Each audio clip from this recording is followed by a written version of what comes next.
Bonjour, chers amis et chers auditeurs de Cathoglade. Nous avons entendu un texte d'évangile tiré du Sermon sur la montagne. Jésus, après avoir parlé des béatitudes, nous explique comment nous sommes différents des autres. Attention, non pas supérieurs, nous sommes au milieu de tous nos frères, mais en tant que fidèles de Jésus, nous allons avoir une marque particulière, et c'est pour cela que nous trouvons cette espèce de balance entre « on vous a dit et moi je vous dis ». On vous a dit d'aimer vos amis, à l'instar, si j'ose dire, de toute spiritualité, de toute philosophie, de toute droiture. C'est comme inné, ça va de soi. Mais Jésus nous dit, moi je vous dis aimez vos ennemis. Que pouvons-nous dire de cette réalité que sont les ennemis et l'amour que nous avons pour les ennemis?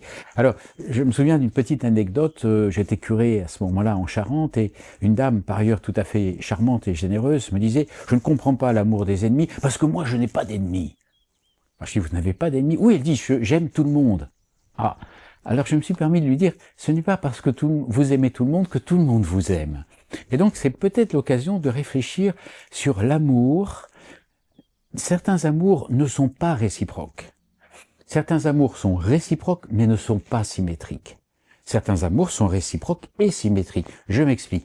L'amour qui n'est pas réciproque, c'est précisément l'amour de l'ennemi. J'aime quelqu'un qui ne m'aime pas, qui peut-être même me fait du mal, me haït, ou m'est totalement indifférent. Et nous savons que cet amour de l'ennemi prend une forme particulière. Dans cette prière que nous allons réciter à la fin, le Notre Père, c'est le pardon. Mais il y a des amours réciproques, c'est-à-dire par exemple le père qui aime son fils et le fils qui aime son père, c'est réciproque, mais ce n'est pas symétrique. Symétrique, c'est comme par exemple l'amitié. Et Jésus nous dit aimez-vous les uns les autres d'un amour d'amitié. Voilà comment il presse ses apôtres la veille de sa mort. Et là, il y a une sorte non seulement de réciprocité, mais de symétrie, d'égalité. Je n'ai pas plus d'autorité que toi dans la relation, c'est simplement de l'amitié. Alors l'amour des ennemis, donc encore une fois, n'est pas un amour d'amitié. Il peut le devenir si grâce à notre amour, nous transformons l'autre, bien entendu, et que progressivement, par notre patience, comme le fit sainte Monique, la maman de saint Augustin, par rapport à son mari, Patricius, qui était païen, qui était un homme assez rude, qui l'a trompé, tout ceci est raconté dans les confessions de saint Augustin, et bien par sa patience, elle ne disait jamais du mal, ni de personne, ni de son mari. Et elle interdisait aux copines, quand elles se retrouvaient ensemble, de dire du mal de leurs époux. Et donc par sa patience, elle a fini par obtenir, et par ses pleurs et sa prière, la grâce de la conversion non seulement de son fils, ça c'est connu, mais aussi de son mari Patricius, qui s'est fait baptiser sur son lit de mort. Donc l'amour des ennemis est quelque chose de particulier, il faut accepter cette dissymétrie initiale, et de se dire, cela est-il vraiment possible? Oui, non seulement c'est possible à travers la vie des saints qui le prouvent, mais c'est même demandé, c'est un commandement. Ce n'est pas un conseil de Jésus, encore une fois, c'est un commandement. Comment cela est-il possible? Alors soyons honnêtes, c'est totalement impossible à l'homme. Ce qui est impossible à l'homme est possible à Dieu. Soyons convaincus de ce que Dieu peut tout. Il a créé le monde. Il peut créer quelque chose dans notre cœur d'inédit quand même. Enfin, je veux dire, qu'est-ce que c'est que simplement renverser un tout petit peu notre cœur qui naturellement va se bloquer face à la haine et face à la jalousie, face à l'ennemi. Oui, mais alors je crois que nous ne pouvons pas aimer nos ennemis si nous n'avons pas nous-mêmes bénéficié de la miséricorde de Jésus en croix. Tant que nous pensons être des êtres parfaits, qui n'avons pas eu besoin d'être pardonnés. Et nous avons besoin d'être pardonnés parce que, d'une certaine façon, nous sommes aussi les ennemis. Les ennemis de qui? Les ennemis de Dieu, à chaque fois que nous trahissons, par exemple, par nos fautes et par nos péchés. C'est tout simple. Oui, mais nos péchés sont légers. Laissez Dieu les peser. Voilà. Hein? Et comme disait saint Augustin, s'ils ne pèsent pas beaucoup chacun, attention quand tu les comptes. Voilà. Hein, vous savez, les flocons de neige qui finissent par casser les branches des arbres les plus costauds. Voilà.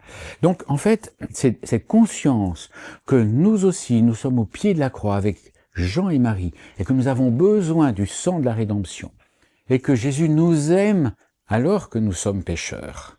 Si nous bénéficions de cet amour que l'on appelle la miséricorde, et si nous restons dans cette conscience très aiguë, alors en effet, nous pourrons aimer nos ennemis de un amour tout à fait exceptionnel, Amour de l'ennemi qui va se réaliser d'une façon très claire, par la patience, par le pardon, par le fait qu'on ne va pas jalouser ni prendre la place, mais on va le faire en toute vérité, en toute honnêteté, en toute droiture.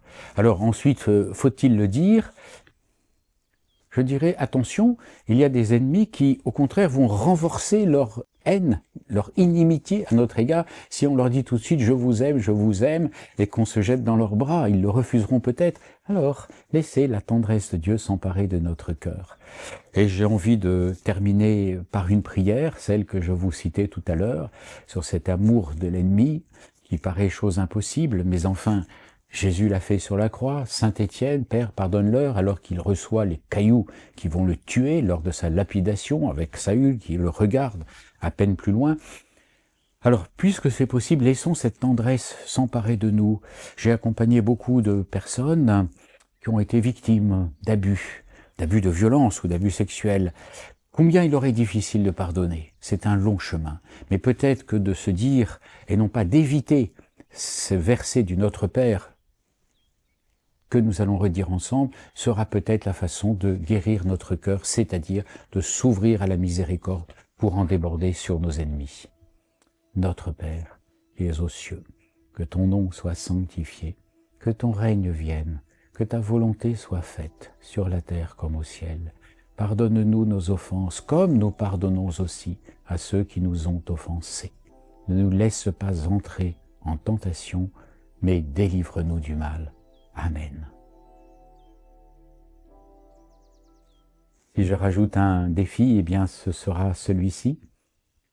Regardez autour de vous, il y a certainement des personnes qui vous aiment, peut-être vos parents, peut-être votre époux, vos enfants, etc. Mais essayez d'identifier les personnes qui, à raison ou à tort, ne vous aiment pas. Identifiez-les simplement et dites-vous comment un jour, quand cette miséricorde se sera totalement emparée de votre cœur, vous pourrez à ce moment-là les aimer comme Jésus les aime. Voilà, je suis très heureux d'avoir commenté avec vous ce passage de l'Évangile selon saint Matthieu. Vous retrouverez dans quelques jours. Je suis Monseigneur Luc Ravel, archevêque émérite, c'est-à-dire en retraite, de Strasbourg, et auparavant évêque aux armées françaises, aujourd'hui retiré sur Paris. À très bientôt.